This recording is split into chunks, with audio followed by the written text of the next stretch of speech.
I guess looking at it now, my old man was cut out for a fat guy, one of those regular little roly fat guys you see around, but he sure never got that way, except a little toward the last, and then it wasn't his fault. He was riding over the jumps only, and he could afford to carry plenty of weight then. I remember the way he'd pull on a rubber shirt over a couple of jerseys and a big sweatshirt over that, and get me to run with him in the forenoon in the hot sun. He'd have maybe taken a trial trip with one of Razzo's skins early in the morning, after just getting in from Torino at 4 o'clock in the morning and beating it out to the stables in a cab, and then, with the dew all over everything and the sun just starting to get going, I'd help him pull off his boots and he'd get into a pair of sneakers and all these sweaters and we'd start out. "Come on, kid," he'd say, stepping up and down on his toes in front of the jock's dressing room. "Let's get moving." Then we'd start off jogging around the infield once, maybe, with him ahead, running nice, and then turn out the gate and along one of those roads with all the trees along both sides of them that run out from San Siro. I'd go ahead of him when we hit the road, and I could run pretty stout, and I'd look around and he'd be jogging easy, just behind me, and after a little while I'd look around again, and he'd begun to sweating heavy. And he'd just be dogging it along with his eyes on my back, but when he'd catch me looking at him, he'd grin and say, "Sweating plenty?" When my old man grinned, nobody could help but grin too. We'd keep on running out toward the mountains, and then my old man would yell, "Hey, Joe!" And I'd look back, and he'd be sitting under a tree with a towel he'd had around his waist wrapped around his neck. I'd come back and sit down beside him, and he'd pull a rope out of his pocket and start skipping rope out in the sun with the sweat pouring off his face, and him skipping rope out in the white dust with the rope going cloppity, cloppity, clop, clop, clop, and the sun hotter and him working harder up and down a patch of the road. Say, it was a treat to see my old man skip rope, too. He could whir it fast or lop it slow and fancy. Say, you ought to have seen wops look at us sometimes when they'd come by, going into town, walking along with big white steers hauling their cart. They sure looked as though they thought the old man was nuts. He'd start the rope whirring till they'd stop dead still and watch him, then give the steers a cluck and a poke with the goad and get going again. When I'd sit watching him working out in the hot sun, I sure felt fond of him. He sure was fun. And he'd done his work so hard, and he'd finish up with a regular whirring that'd drive the sweat out on his face like water, and then sling the rope at the tree and come over and sit down with me and lean back against the tree with his towel and a sweater wrapped around his neck. "Sure as hell keeping it down, Joe," he'd say, and lean back and shut his eyes and breathe long and deep. "It ain't like when you're a kid." Then he'd get up before he started to cool, and we'd jog along back to the stables. That's the way it was, keeping down to weight. He was worried all the time. Most jocks can just about ride off all they want to. A jock loses about a kilo every time he rides, but my old man was sort of dried out, and he couldn't keep down his kilos without all that running. I remember once at San Siro, Rigoli, a little wop that was riding for Bisoni, came across the paddock going to the bar for something cool, and flicking his boots with his whip after he'd just weighed in, and my old man had just weighed in too, and came out with the saddle under his arm, looking red-faced and tired and too big for his silks, and he stood there looking at young Rigoli standing up to the outdoors bar, cool and kid-looking, and I says, "What's the matter, Dad?" Because I thought maybe Rigoli had bumped him or something, and he just looked at Rigoli and said, "Oh, to hell with it," and went on to the dressing room. Well, it would have been all right maybe if we'd stayed in Milan or ridden at Milan and Torino, because if there ever were any easy courses, it's those two. "Pianola, Joe," my old man said when he dismounted in the winning stall after what the wops thought was a hell of a steeplechase. I asked him once, "This course rides itself. It's the pace you're going at that makes riding the jumps dangerous, Joe. We ain't going any pace here, and they ain't any really bad jumps either. But it's the pace always, not the jumps, that makes the trouble." San Siro was the swellest course I'd ever seen, but the old man said it was a dog's life, going back and forth between Mirafiori and San Siro and riding just about every day in the week with a train ride every other night. I was nuts about the horses, too.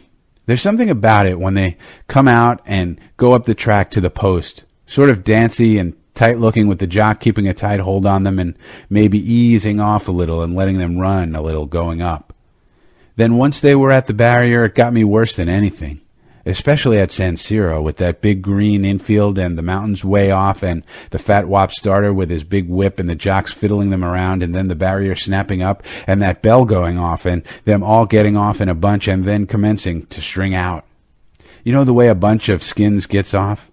If you're running up in the stand with a pair of glasses, all you see is them plunging off, and then that bell goes off, and it seems like it rings for 1,000 years, and then they come sweeping around the turn. There wasn't ever anything like it for me. But my old man said one day in the dressing room when he was getting into his street clothes, "None of these things are horses, Joe. They'd kill that bunch of skates for their hides and hoofs up at Paris." That was the day he'd won the Premio Commercio, with Lantorna shooting her out of the field the last 100 meters like pulling a cork out of a bottle. It was right after the Premio Commercio that we pulled out and left Italy. My old man and Holbrook and a fat wop in a straw hat that kept wiping his face with a handkerchief were having an argument at a table in the Galleria. They were all talking French, and the two of them were after my old man about something. Finally, he didn't say anything more, but just sat there and looked at Holbrook, and the two of them kept after him. First one talking and then the other, and the fat wop always butting in on Holbrook. "You go out and buy me a Sportsman, will you, Joe?" my old man said, and handed me a couple of soldi without looking away from Holbrook. So I went out of the Galleria and walked over in front of the Scala and bought a paper, and came back and stood a little way away, because I didn't want to butt in, and my old man was sitting back in his chair looking down at his coffee and fooling with a spoon, and Holbrook and the big wop were standing, and the big wop was wiping his face and shaking his head. And I came up, and my old man acted just as though the two of them weren't standing there, and said, "Want an ice, Joe?" Holbrook looked down at my old man and said, slow and careful, "You son of a bitch," and he and the fat wop went out through the tables. My old man sat there and sort of smiled at me, but his face was white, and he looked sick as hell, and I was scared, and I felt sick inside, because I knew something had happened, and I didn't see how anybody could call my old man a son of a bitch and get away with it. My old man opened up the Sportsman and studied the handicaps for a while, and then he said, "You got to take a lot of things in this world, Joe." And 3 days later we left Milan for good on the Turin train for Paris after an auction sale out in front of Turner's stables of everything we couldn't get into a trunk and a suitcase. We got into Paris early in the morning in a long, dirty station the old man told me was the Gare de Lyon. Paris was an awful big town after Milan. Seems like in Milan everybody is going somewhere, and all the trains run somewhere, and there ain't any sort of a mix-up, but Paris is all balled up, and they never do straighten it out. I got to like it, though. Part of it, anyway. And say, it's got the best race courses in the world. Seems as though that were the thing that keeps it all going, and about the only thing you can figure on is that every day the buses will be going out to whatever track they're running at, going right out through everything, to the track. I never really got to know Paris well, because I just came in about once or twice a week with the old man from Messins, and he was always sitting at the Café de la Paix on the opera side with the rest of the gang from Messins, and I guess that's one of the busiest parts of the town. But, say, it is funny that a big town like Paris wouldn't have a Galleria, isn't it? Well, we went out to live at Maisons Lafitte, where just about everybody lives, except the gang at Chantilly, with a Mrs. Myers that runs a boarding house. Maisons is about the swellest place to live I've ever seen in all my life. The town ain't so much, but there's a lake and a swell forest that we used to go off bumming in all day, a couple of us kids, and my old man made a slingshot, and we got a lot of things with it, but the best one was a magpie. Young Dick Atkinson shot a rabbit with it one day, and we put it under a tree, and we're all sitting around, and Dick had some cigarettes, and all of a sudden the rabbit jumped up and beat it into the brush, and we chased it, but we couldn't find it. Gee, we had fun at Maisons. Mrs. Myers used to give me lunch in the morning, and I'd be gone all day. I learned to talk French quick. It's an easy language. As soon as we got to Maisons, my old man wrote to Milan for his license, and he was pretty worried till it came. He used to sit around the café in Maisons with the gang. There were lots of guys he'd known when he rode up at Paris before the war, lived at Maisons. And there's lots of time to sit around because the work around a racing stable for the jocks, that is all cleaned up by 9 o'clock in the morning. They take the first batch of skins out to gallop them at 5:30 in the morning, and they work the second lot at 8 o'clock. That means getting up early, all right, and going to bed early, too. If a jock's riding for somebody, too, he can't go boozing around because the trainer always has an eye on him if he's a kid, and if he ain't a kid, he's always got an eye on himself. So mostly, if a jock ain't working, he sits around the cafe with the gang, and they all can sit around about 2 or 3 hours in front of some drink like a vermouth and seltz, and they talk and they tell stories and shoot pool, and it's sort of like a club or the Galleria in Milan. Only it ain't really like the Galleria because there everybody is going by all the time and there's everybody around at the tables. Well, my old man got his license all right. They sent it through to him without a word, and he rode a couple of times. Amiens, up country, and that sort of thing. But he didn't seem to get any engagement. Everybody liked him, and whenever I'd come in to the cafe in the forenoon, I'd find somebody drinking with him, because my old man wasn't tight like most of these jockeys that have got the first dollar they made riding at the World's Fair in St. Louis in 1904. That's what my old man would say when he'd kid old George Burns. But it seemed like everybody steered clear of giving my old man any mounts. We went out to wherever they were running every day with the car from Mason's, and that was the most fun of all. I was glad when the horses came back from Deauville in the summer, even though it meant no more bumming in the woods, because then we'd ride to Engine or Tremblay or St. Cloud or watch them from the trainers and jockeys' stand. I sure learned about racing from going out with that gang, and the fun of it was going every day. I remember once at St. Cloud. It was a big 200,000 franc race, with 7 entries, and Czar a big favorite. I went around to the paddock to see the horses with my old man, and he never saw such horses. This Czar is a great big yellow horse that looks like just nothing but run. I never saw such a horse. He was being led around the paddocks with his head down, and when they went by me, I felt all hollow inside, he was so beautiful. There never was such a wonderful, lean, running-built horse. And he went around the paddock putting his feet just so, and quiet and careful and moving easy, like he knew just what he had to do, and not jerking, and standing up on his legs and getting wild-eyed like you see these selling platers with a shot of dope in them. The crowd was so thick I couldn't see him again, except just his legs going by in some yellow, and my old man started out through the crowd, and I followed him over to the jock's dressing room back in the trees, and there was a big crowd around there, too. But the old man at the door in a derby nodded to my old man, and we got in, and everybody was sitting around and getting dressed and pulling shirts over their heads and putting boots on, and it all smelled hot and sweaty and linamenty, and outside was the crowd looking in. The old man went over and sat down beside George Gardner that was getting into his pants and said, "What's a dope, George?" Just an ordinary tone of voice, 'cause there ain't any use him feeling around, because George either can tell him or he can't tell him. He won't win, George says very low, leaning over and buttoning the bottoms of his pants. "Who will?" my old man says, leaning over close so nobody can hear. "Kirkcudbright," George says. "And if he does, save me a couple of tickets." My old man says something in a regular voice to George, and George says, "Don't ever bet on anything I tell you." Kidding-like. And we beat it out, and threw all the crowd that was looking in over to the 100-franc mutual machine. But I knew something big was up, because George is Czar's jockey. On the way, he gets one of the yellow odds sheets with the starting prices on, and Czar is only paying 5 for 10. Sefcidot is next at 3-1, and fifth down the list, this Kirkcudbright at 8-1. My old man bets 5,000 on Kirkcudbright to win and puts 1,000 to place, and we went around back of the grandstand to go up the stairs and get a place to watch the race. We were jammed in tight, and first a man in a long coat with a gray tall hat and a whip folded up in his hand came out, and then, one after another, the horses, with the jocks up and a stable boy holding the bridle on each side and walking along, following the old guy. That big yellow horse, Czar, came first. He didn't look so big when you first looked at him until you saw the length of his legs and the whole way he's built and the way he moves. Gosh, I never saw such a horse. George Gardner was riding him, and they moved along slow, back of the old guy in the gray tall hat that walked along like he was the ringmaster in a circus. Back of Czar, moving along smooth and yellow in the sun, was a good-looking black with a nice head, and Tommy Archibald riding him. And after the black was a string of 5 more horses, all moving along slow in a procession past the grandstand and the passage. My old man said the black was Kirkcudbright, and I took a good look at him, and he was a nice-looking horse, all right, but nothing like Czar.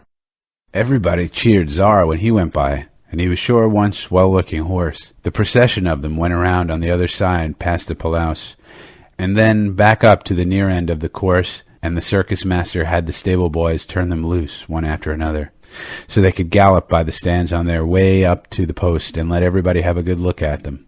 They weren't at the post hardly any time at all when the gong started, and you could see them way off across the infield, all in a bunch, starting on the first swing like a lot of little toy horses. I was watching them through the glasses, and Czar was running well back with one of the bays making the pace. They swept down and around and came pounding past, and Czar was way back when they passed us, and this Kirkcudbright horse in front and going smooth. Gee, it's awful when they go by you, and then you have to watch them go farther away and get smaller and smaller, and then all bunched up on the turn, and then come around towards into the stretch, and you feel like swearing and goddamning worse and worse. Finally, they made the last turn and came into the straightaway with this Kirkcudbright horse way out in front. Everybody was looking funny and saying Czar in a sort of sick way, and then pounding nearer down the stretch, and then something came out of the pack right into my glasses like a horse-headed yellow streak, and everybody began to yell Czar as though they were crazy.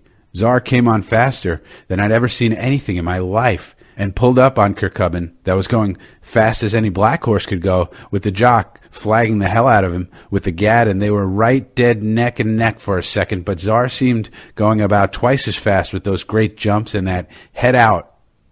But it was while they were neck and neck that they passed the winning post, and when the numbers went up in the slots, the first one was 2, and that meant Kirkcudbright had won. I felt all trembly and funny inside, and then they were all jammed in with the people going downstairs to stand in front of the board where they'd post what Kirkcudbright paid.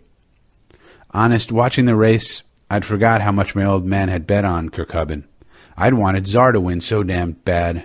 But now it was all over, and it's swell to know we had the winner. "Wasn't it a swell race, Dad?" I said to him. He looked at me sort of funny with his derby on the back of his head. "George Gardner's a swell jockey, all right," he said. "It sure took a great jock to keep that Czar horse from winning." Of course, I knew it was funny all the time. But my old man saying that, right out, like that, sure took the kick all out of it for me, and I didn't get the real kick back again, ever. Even when they posted the numbers up on the board and the bell rang to pay off, and we saw that Kirkcudbright paid $67.50 for 10. All round people were saying, "Poor Czar, poor Czar," and I thought, I wish I were a jockey and could have rode him instead of that son of a bitch. And that was funny, thinking of George Gardner as a son of a bitch, because I'd always liked him, and besides, he'd given us the winner. But I guess that's what he is, all right. My old man had a big lot of money after that race, and he took to coming into Paris oftener. If they raced at Tremblay, he'd have them drop him in town on their way back to Maisons, and he and I'd sit out front in the cafe and watch all the people go by. It's funny sitting there. There's streams of people going by, and all sorts of guys come up and want to sell you things, and I love to sit there with my old man. That was when we'd have the most fun. Guys would come by selling funny rabbits that jumped if you squeezed a bulb, and they'd come up to us, and my old man would kid with them. He would talk French, just like English, and all those kind of guys knew him, 'cause you can always tell a jockey. And then we always sat at the same table, and they got used to seeing us there. There were guys selling matrimonial papers and girls selling rubber eggs that when you squeezed them, a rooster came out of them, and one old wormy-looking guy that went by with postcards of Paris, showing them to everybody, and of course nobody ever bought any. And then he would come back and show the underside of the pack, and they would all be smutty postcards, and lots of people would dig down and buy them. Gee, I remember the funny people that used to go by. Girls around supper time looking for somebody to take them out to eat, and they'd speak to my old man, and he'd make some joke at them in French, and they'd pat me on the head and go on.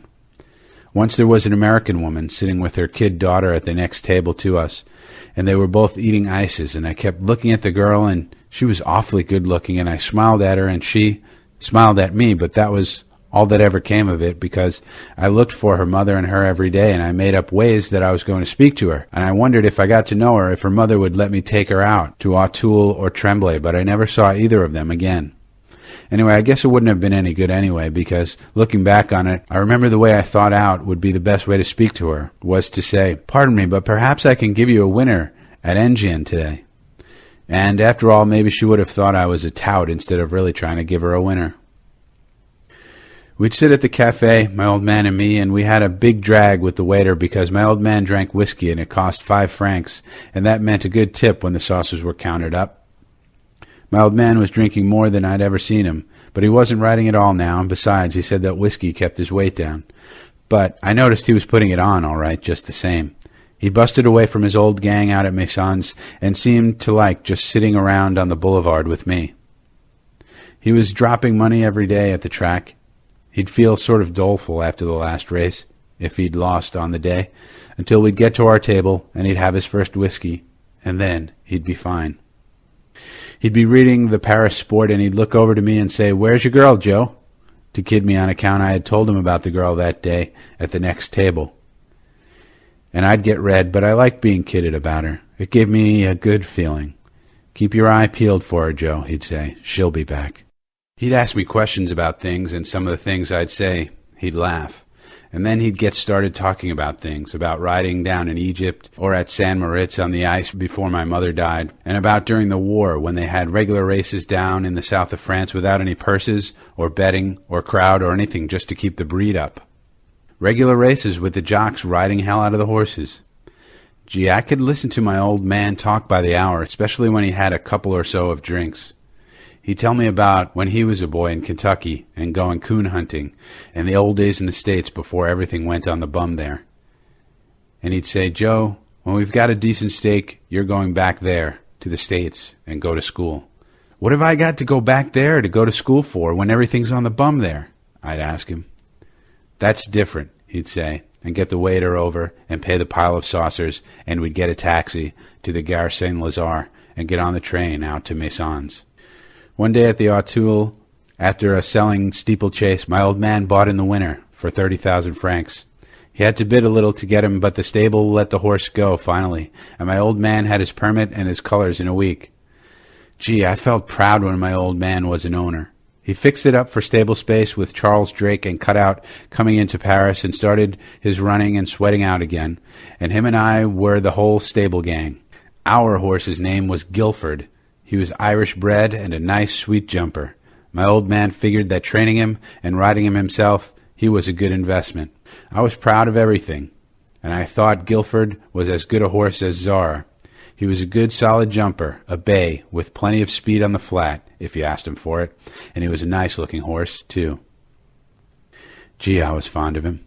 The first time he started with my old man up, he finished third in a 2,500-meter hurdle race, and when my old man got off him, all sweating and happy in the play stall and went in to weigh, I felt as proud of him as though it was the first race he'd ever placed in. You see, when a guy ain't been riding for a long time, you can't make yourself really believe that he has ever rode. The whole thing was different now, 'cause down in Milan, even big races never seemed to make any difference to my old man. If he won, he wasn't ever excited or anything. And now, it was so I couldn't hardly sleep the night before a race, and I knew my old man was excited too, even if he didn't show it. Riding for yourself makes an awful difference. Second time Guilford and my old man started was a rainy Sunday at Auteuil in the Prix du Marat, a 4,500-meter steeplechase. As soon as he'd gone out, I beat it up in the stand with the new glasses my old man had bought for me to watch them. They started way over at the far end of the course, and there was some trouble at the barrier. Something with goggle blinders on was making a great fuss and rearing around and busted the barrier once. But I could see my old man in our black jacket with a white cross and a black cap sitting up on Guilford and patting him with his hand. Then they were off in a jump and out of sight behind the trees, and the gong was going for dear life, and the pari-mutuel tickets rattling down. Gosh, I was so excited I was afraid to look at them, but I fixed the glasses on the place where they would come out, back of the trees, and then out they came, with the old black jacket going third, and they all sailing over the jump like birds. Then they went out of sight again, and then they came pounding out and down the hill, and all going nice and sweet and easy and taking the fence smooth in a bunch and moving away from us all solid. Looked as though you could walk across their backs, they were all so bunched and going so smooth. Then they bellied over the big double bullfinch, and something came down. I couldn't see who it was, but in a minute the horse was up and galloping free in the field, all bunched still, sweeping around the long left turn into the straightaway. They jumped the stone wall and came jammed down the stretch toward the big water jump right in front of the stands. I saw them coming and hollered at my old man as he went by, and he was leading by about a length and riding way out and light as a monkey, and they were racing for the water jump. They took off over the big hedge of the water jump in a pack, and then there was a crash, and 2 horses pulled sideways out off it and kept on going, and 3 others were piled up. I couldn't see my old man anywhere. One horse kneed himself up, and the jock had hold of the bridle and mounted and went slamming on after the place money. The other horse was up and away by himself, jerking his head and galloping, with the bridle rein hanging and the jock staggering over to one side of the track against the fence. Then Guilford rolled over to one side off my old man and got up and started to run on 3 legs with his off hoof dangling, and there was my old man laying there on the grass flat out with his face up and blood all over the side of his head. I ran down the stand and bumped into a jam of people and got to the rail, and a cop grabbed me and held me, and 2 big stretcher-bearers were going out after my old man, and around on the other side of the course I saw 3 horses strung way out coming out of the trees and taking the jump. My old man was dead when they brought him in, and while a doctor was listening to his heart with a thing plugged into his ears, I heard a shot up the track that meant they'd killed Guilford. I lay down beside my old man when they carried the stretcher into the hospital room, and hung on to the stretcher and cried, and he looked so white and gone, and so awfully dead, and I couldn't help feeling that if my old man was dead, maybe they didn't need to have shot Guilford. His hoof might have got well. I don't know. I loved my old man so much. Then a couple of guys came in, and one of them patted me on the back and then went over and looked at my old man, and then pulled a sheet off the cot and spread it over him, and the other was telephoning in French for them to send the ambulance to take him out to Maisons. And I couldn't stop crying and choking, sort of, and George Gardner came in and sat down beside me on the floor and put his arm around me and says, "Come on, Joe, old boy, get up and we'll go out and wait for the ambulance." George and I went out to the gate, and I was trying to stop bawling, and George wiped off my face with his handkerchief, and we were standing back a little ways while the crowd was going out of the gate, and a couple of guys stopped near us while we were waiting for the crowd to get through the gate, and one of them was counting a bunch of Mutuel tickets, and he says, "Well, Butler got his all right." And the other guy said, "I don't give a goddamn if he did, the crook. He had it coming to him on the stuff he's pulled." "I'll say he had," said the other guy, and tore the bunch of tickets in 2. And George Gardner looked at me to see if I'd heard, and I had all right, and he said, "Don't you ever listen to what those bums said, Joe. Your old man was one swell guy. But I don't know. Seems like when they get started, they don't leave a guy nothing."